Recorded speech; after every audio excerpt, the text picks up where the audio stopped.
When you're thinking of long-term wealth creation, sometimes timing your exit is as important as the very investment that you're making. But Feroze, for all those people who spend all their time thinking where to put their money, what are the parameters on which they should actually base the exits from these investments? You're right, Sumera. Actually, exits are as important as purchases because what goes up also comes down. So you have to identify when to quit the game. But they say that past performance is not a measure of future performance, right? So therefore, how do you actually know when the time for your investment is up, or rather when you should be redeeming it? It is different for equity and debt.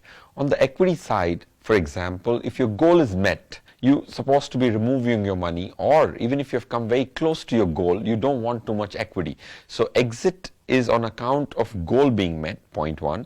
In the interim, if there are a few changes, like a fund manager moving out. Second, the objective of the scheme changing.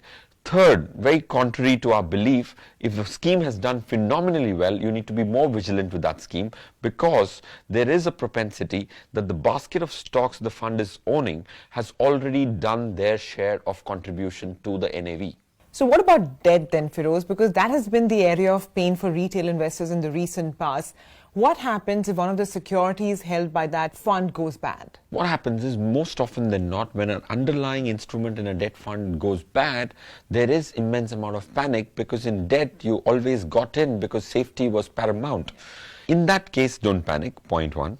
Point two, evaluate the cost of an exit. For example, if a debt fund has a bond which has defaulted to the extent of 3%, measure it as against the cost of an exit, which would be the tax and the exit load.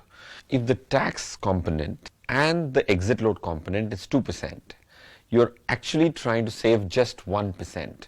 So if I was the investor, I would definitely not exit because a debt fund actually has diversified the portfolio enough to make sure that any default does not break your back and creates credit risk to the extent of 20, 30, 40% of the portfolio. So Feroze, when you see one of these red flags going off for one of your funds, do you stop the SIP or do you look at redemption? In this case, an exit means stoppage of SIP only, not redeeming the existing invested amount.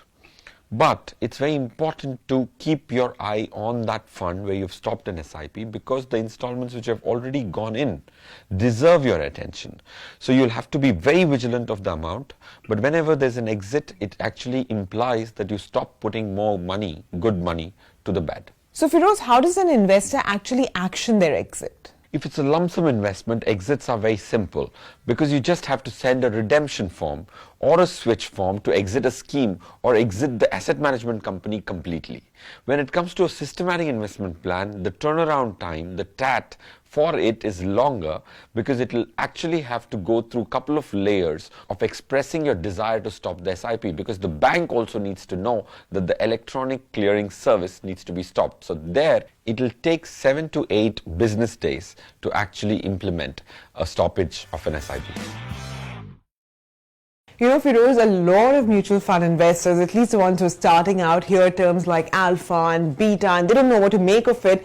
And to be honest, they sound quite Greek. Unfortunately, in the world of finance and investing, the words and the nomenclature used is marginally more complex than the concept itself.